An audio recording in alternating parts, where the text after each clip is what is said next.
Good afternoon, everyone. Allow me to share to you my research work, which I have conducted with my professor while I was doing my PhD studies in Korea University.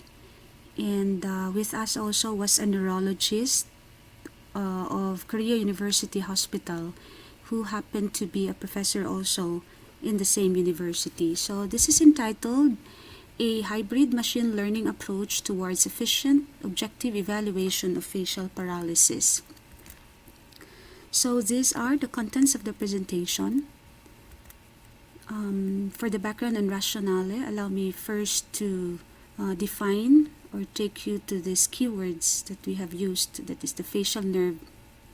That is the seventh cranial nerve that has its nuclei in the pons of the brainstem and controls the facial muscles movement. That is the muscles of facial expression and functions in the conveyance of the taste sensations from the anterior two-thirds of the tongue. So this is the anatomy of the facial nerve that highlights the geniculate ganglion that is responsible for the taste sensations, as we have mentioned earlier.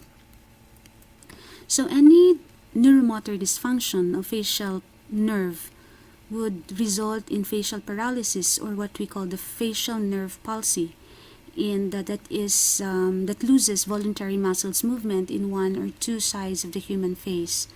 So FP is not an uncommon medical condition because there can be 1 out of 60 people around the world that can be affected or diagnosed by facial paralysis each year. And it is a condition when the facial nerve's function is weak or completely paralyzed on one or two sides of the face as a result of Bell's palsy. I think you're familiar with this, and this is also referred to as idiopathic FP. And skull-based tumor or fractures of the temporal bone, post-surgical trauma in parotid surgery. So this Bell's palsy actually causes the muscles in one side of the face to become weakened or paralyzed, and it is caused by trauma to facial nerve. And symptoms include the inability to wrinkle the eyebrow of the forehead or close one eye, and there's a drooping of mouth also, as you can see here. And some researchers believe that it may be associated or linked to viral infections such as herpes and varicella zoster virus, and also other risk factors include the hypertension and also diabetes. And facial nerve palsy has two types. We have, by the way, the facial nerve palsy is a kind of symptoms, and it's not a disease itself. And it's frequently encountered in clinical practices. There are two types of it. That is the peripheral facial palsy. So what you can see in this figure is an image of a right-sided peripheral facial palsy patient that is a result of a nerve function disturbances in the pons of the brainstem, where the upper, the middle, and the lower one side of the facial muscles are affected. While for the other type, that is the central facial palsy, it is actually a result of nerve function disturbances in the cortical areas, where only the lower facial muscles are affected. So the upper type or the upper part is being spared. That means a person can still perform raising of eyebrows, for example. And this is actually caused by brain tumor and surgery. So what does this symptom create? There is a dysfunction in facial expression, that is inability to mimic, for example, the screwing of nose, as what the patient is doing, and difficulties in communication or speech impairment. It actually causes the patients to be introverted and eventually suffer from social and psychological distress that is even more severe than the physical disability. And so this scenario has led to greater interest to researchers and clinicians in this field, and consequently to the development of grading facial functions. And these methods are subjective methods, and they use it in monitoring the effect of medical rehabilitation or surgical treatment. So there has been considerable body of work developed to assess the facial paralysis, and what are listed here are the latest and widely used subjective methods. And the most common one is the House-Brackman grading system, which we adopted as the reference grading system, or as our ground truth in the conduct of the experiments. That includes different grades or levels. That's 1, 2, until grade 6. That's total paralysis. However, there are disadvantages of these traditional methods. That includes 1, highly dependent to clinicians' subjective observations and judgment. And because of it being subjective in nature, it is therefore time-consuming, and also it suffers from inherent drawback of being prone to intra and inter-rater variability. That means that the decision of one physician may vary from the decision of the other physician, and sometimes there is what we call finding or asking for the second opinion. So they also have issues in integration, feasibility, and accuracy, as well as reliability, and in general they are not commonly employed in practice, according to this paper. And so, hence, an objective grading system becomes apparently invaluable for patients or physicians to begin the rehabilitation process. And what are the benefits? That this can address the intra and inter-rater variability, and this can also help in discriminating between peripheral and central facial palsy, as well as predicting the degree of severity. And most of all, it may assist the physicians to effectively monitor the progress of the patient in subsequent sessions. And so there are also significant number of computer-aided analysis systems that were introduced. However, there are still issues and drawbacks of these prior works. Number 1, they are mostly labor-intensive, and most of them only measure dysfunction of one part of the face and the level of severity, that is without tackling the facial paralysis type as the classification problem. And also there is a difficulty in finding and detecting the exact points, especially when the same algorithm is applied to elder patients where wrinkles are very challenging. And most of them are solely based on finding salient points in the human face, of course with the use of different standard detection tools. The same with our previous approach, where we use in active contour-based key points detection. Here are some sample outputs of the previous work that is using the active contour in extracting the facial features and consequently the key points, making use of the Daugman's integral differential algorithm. However, there are still limitations of the previous method, as we have mentioned earlier. One is that it has a greater sensitivity to subjects exposed to peculiar images where facial features suffer from different occlusions. For example, if the patient has to wear eyeglasses and eyebrows occluded with hair, and worse yet, there are a lot of wrinkles and excessive beard, so a lot of noise in the human face. So, improper offsetting or identification of parameters such as the radius of the evolving curve may lead to improper feature segmentation, which may in turn gives inaccurate detection of key points as revealed in this figure here. And so, because of this, we came up with another paper that is leveraging the ensemble of regression tree-based facial features extraction for efficient facial paralysis classification. So the proposed study aims to develop an automated objective facial paralysis classification and evaluation with hybrid methods combining different models for classification of the subject. Specifically, a novel method of quantitative assessment is presented. That is an algorithm that extracts human iris and detects facial salient points, because we suspect that there is a correlation between the type of facial paralysis and the level of severity in this human iris, or the exposure of or the behavior of human iris when a person is asked to perform a particular facial expressions, particularly in raising eyebrows, for example. And a hybrid approach combining the rule-based in machine learning algorithm to analyze and prognosticate facial paralysis given the captured images. And so in this study, we made use of the region and geometric-based features as well as the key points detection. For region-based, we employ the second-degree polynomial of parabolic function in order to enhance or optimize the Daugman's integral differential operator in detecting occluded iris boundaries to efficiently get the iris of, or the area of the iris. We also leverage the ensemble of regression tree-based model that is for key points detection. So this is the framework of the proposed objective facial paralysis evaluation. That is, it starts from facial image acquisition, followed by facial feature extraction, that is, as we have mentioned, the salient points-based and the region-based. That is the exposure of the human iris. And that has to be followed by the facial paralysis measurement.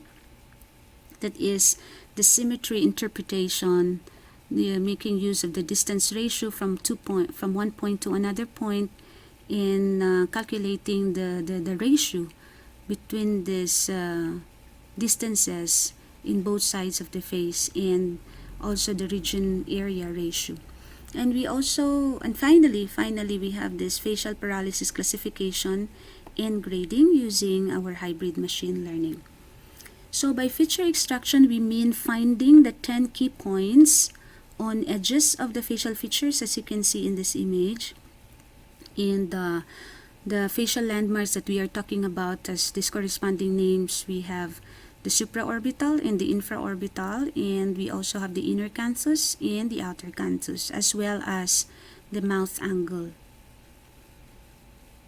So for feature extraction, we leverage, as we have said, the ensemble of regression methods or regression trees. That is, or an ensemble of regression tree is a predictive model which composes a weighted combination of multiple regression trees that can be used to estimate the face landmark positions directly from a sparse subset of pixel intensities that is achieving the super real-time performance with high-quality predictions. And as you can see in our sample outputs, we were using this publicly available dataset, that is the JAFE dataset, or Japanese female facial expressions, to augment the dataset that we have used. And for purposes of the identification, we just covered the eyes, even though it's publicly available.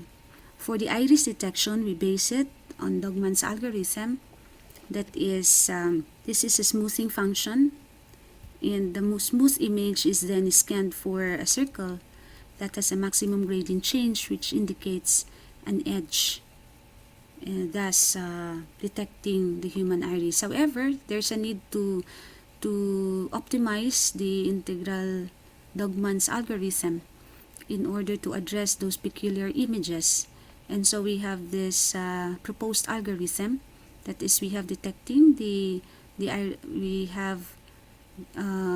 detection of the eye region, followed by a creation of the bounding box, and then the detection of the upper eyelid using the gray thresh level and converting it to the binary, and finding the significant points of the upper eyelid that will be an input for implementing the curve fitting through the generated data points using the parabolic profile, that is the second degree of polynomial. And we put that in a vector, we call it A prime, and then detect iris using integral differential operator and convert it to the binary form. And then we find intersections of these two vectors and take all pixels of the vector below the parabolic curve A prime. And so finally we have this final output. These are additional outputs, sample outputs that we have generated. That's for the human iris. And for the key points detection, we got or computed the distance of this point to another point and find the ratio in both sides of the face that is doing the symmetry measurement by iris and the key points as well. So these are the list of facial expressions and the corresponding landmarks used for feature extractions that is performing 4 facial expressions. So intuitively, the central palsy patients are more likely to have iris ratio approaching to or close to 1.0 compared to peripheral palsy patients. So these are just few of the extracted instances that we had. And then as you can see here in the middle part, these are the instances of central palsy cases. And as we can see here, there is one feature that were extracted while raising eyebrows and directing both eyes upward, and it tends to have iris ratio approaching or close to 1.0, unlike those peripheral facial or peripheral palsy cases. And so because of that, we came up with this hybrid model, and we employed 2 classifiers to be trained, one for healthy and unhealthy discrimination, and another one for facial paralysis type classification. So this part here is for the discrimination of healthy and unhealthy, and the other one is for discriminating whether it's a central or facial or peripheral type of facial paralysis. By hybrid, we mean that we added a rule base here based on what we have extracted by fitting a classification tree, and then to be combined with a regularized logistic regression. And then should this condition be true, then this proceeds to another classifier. However, if otherwise, this will still need to perform another classifier before proceeding to the next phase or step in our hybrid model. And finally, we have this classifiers for grading, and then the level of severity, that is the facial palsy type and the grade. So for the facial palsy classification and quantitative assessment of overall paralysis, we use the regularized logistic regression, the support vector machine, the random forest naive-based classifier, as well as the decision tree, and we consider them as the most appropriate classification methods to be considered, as they have been being tested to work well in pattern recognition. And we utilize them to compare with our hybrid classifiers, and given the data set that is not very large, we adopt the k-fold cross-validation test scheme in forming a hybrid model. So for the hybrid model, we have these 2 procedures, or the procedure involves 2 phases, the rule extraction and the hybrid model formation. So for phase 1, that's rule extraction, if we have a data set D here, we hold out 30% of D and we use this as a test set, and 70% as our training set, and leaving this 70% as our new data set D prime. We adopt the k-fold cross-validation test scheme over this D prime, the new data set, with k is equal to 10. Since we have 10 folds as k is equal to 10, we do this process for 10 repetitions, and we extract rules by fitting the training set to a decision tree model. And for step 2, that is hybrid model formation, in this step, we form a hybrid model by combining the rules generated in the previous step with the machine learning classifier. And each model is tested out over the validation set using different parameters. So every iteration, we have changed the validation set. Here, as you can see, each model is tested out over the validation set using different parameters, as we have mentioned. Example, the lambda for logistic regression and gamma for the SVM or support vector machine. So for example, to form the first hybrid model, we combine the rule extracted from the first step, for example, regularized logistic regression, machine learning, and we test out its performance over the validation set while applying it to each of the 10 parameters. So we repeat this procedure for the succeeding folds, and then we choose the best hybrid model, that is a model with lambda that minimizes the errors, and we retrain the selected model on all of D prime, meaning the new data set that we had coming from the 70%, and test it out over the hidden test, that is the 30%, and we get the performance of each fold, get the average, and whichever gets the highest one would be considered to be the machine learning that will be combined to the decision tree or the rules that we have extracted earlier. So in this case, it's the logistic regression model that performed well, and we combine it to the rules, the conditions that we have extracted in the previous step. So as a result, for the results and discussion, subjects with facial palsy symptoms like Bell's palsy, left-parted tumor, and others were taken from Korea University Guru Hospital, and this was approved by the Institutional Review Board of Korea University Hospital with this reference number. And the board permitted not taking an informed consent due to the retrospective design of this study. So each subject was asked to perform 4 facial movements as part of our experiment. Overall, we used 11 features to train the classifier. So as a comparison, we made use of different classifiers. However, empirical results reveal that the hybrid classifier appears to be superior among any other classifiers. That is the combination of the rules or the DT model and the regularized logistic regression based on the sensitivity and the specificity. Although other classifiers work well, however, we see to it that we get a very good sensitivity level without sacrificing the specificity.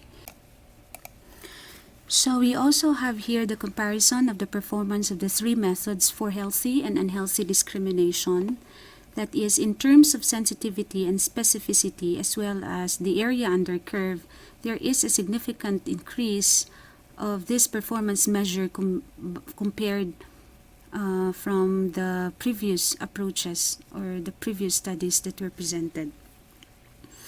And specifically on the sensitivity, there is a significant increase.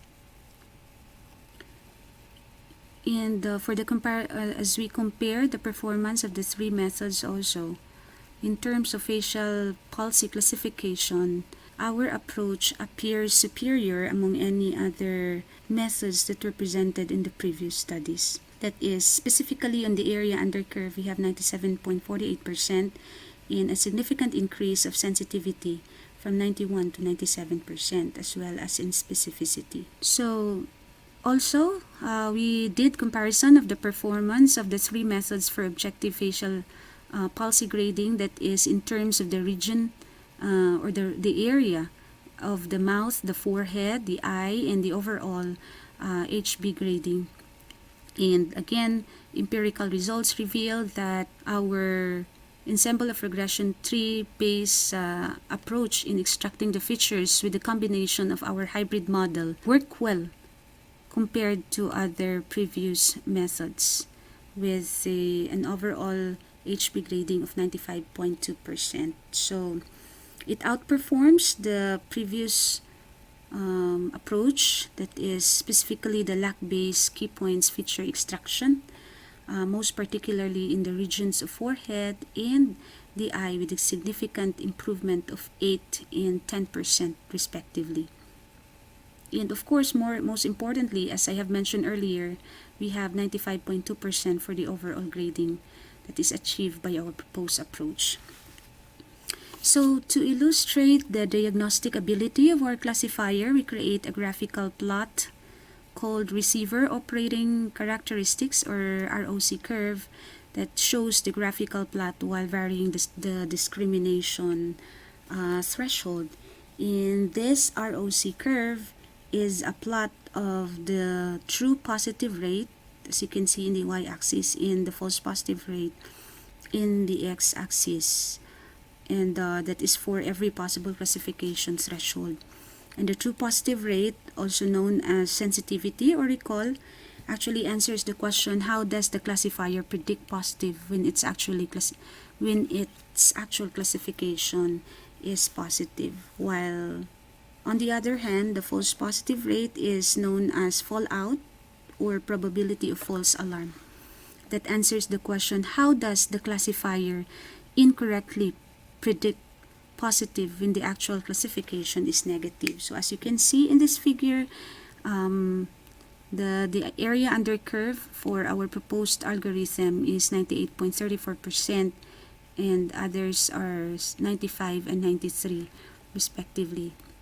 That means that our proposed algorithm outperforms the other approach. Same here in the comparison of the ROC curve of our classifiers using different feature extraction methods. That is, in this case, for facial type or facial paralysis type classification. So, as a conclusion, in this study, we present a novel approach to address the facial paralysis classification problem in facial images. Salient points in human iris detection based on ensemble of regression trees are employed to extract the key features. And also with our hybrid classifier, we provide an efficient quantitative assessment of the facial paralysis. And it can be a tool essential to physicians for deciding the medical treatment scheme to begin the rehabilitation process. And it has a lot of merits that are very essential to real application. That means that with our geometric and iris region feature-based algorithm that is employing the second-degree polynomial, for example, would allow efficient identification of the asymmetry of the human face, which reveals the significant difference between the normal and the afflicted side. And we also, or with our model, this has a very appealing quality that reduces errors in each iteration, which can be very useful in extracting boundaries of the facial features from the background. And it does not require a perfect identification of the evolving curves, as unlike the previous approaches to ensure accurate facial feature extraction. And lastly, our method significantly lessens the time complexity of extracting features without sacrificing the level of accuracy that is making more suitable for real application. And as we explore the effect of data augmentation using publicly available dataset of facial expressions, experiments reveal that the proposed approach improves efficiency of the previous method. So I guess that's all. Thank you.